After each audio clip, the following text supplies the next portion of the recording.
Welcome to the eHealth Week Conference 2016.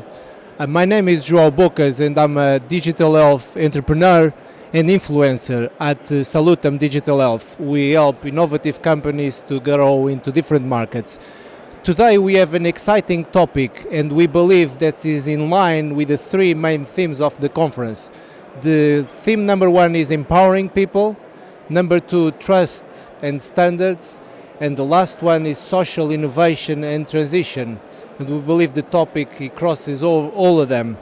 Today I have with me Lars Kalfhaus from Roche. He is the general manager of Roche Diabetes Care in Spain and is also the general manager of Emminens Healthcare, which is a spin-out of Roche anyway. And the theme and the topic is big data for integrated care and its role in helping managing chronic diseases. And the first question that I have for you, Lars, is big data in healthcare. Some experts defend that big data is the new gold. What are your views on that? Well, absolutely. I think big data and also long data has huge opportunities in healthcare to improve outcomes and improve clinical decision making, but also to reorganize maybe workflows and clinical pathways. Now, the interesting thing is that we don't have to wait until we get big data. There's already so much data out there that is not being used to its full potential that we can already start working with that kind of data, which does not require actually the sophisticated analytics that big data would require. Thank you. And the second question, Lars, in your opinion, what are the biggest challenges with big data to deploy solutions effectively and efficiently? Well, as strange as it might sound, when we look at diabetes, in that case, the patients have the devices with them. They use the devices every day of their life. And the first challenge that we see is actually getting access to the data.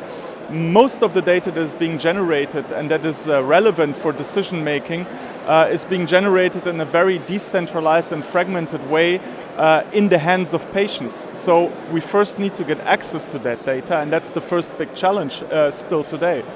The second challenge is once you have all that data, you actually really need some powerful analytics in order to be able to make meaningful decisions and to support healthcare professionals in making those decisions. So it's not enough to just provide the data, to make the data available and to give access to that data, but it's also important, as I said, to have the right algorithms and analytics behind in order to actually make use of the information that is embedded in the data.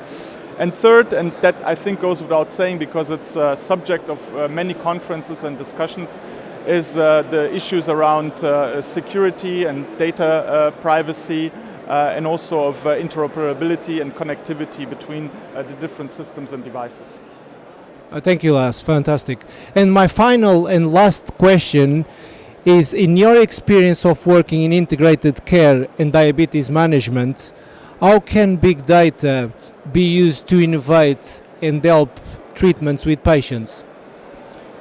Well, what we can do with data is to improve the clinical decision making, and that is based on the clinical data that can be collected. But it gets even more interesting if we collect contextual data that is not, let's say, medical or clinical data, but it's data from the habits and the day of the life of people with some kind of disease, and we start crossing that data with the clinical data in order to see new types of patterns, and from those types of patterns being able to generate new outcomes and better clinical decision making, in the end increasing the productivity of healthcare professionals and providing better outcomes for patients, and with that also lowering the cost for the healthcare systems overall. That's brilliant. Lars, let me thank you for taking time to discuss with us, and I wish you all the best with your activities in innovation in healthcare. Thank you so much. Thank you, John.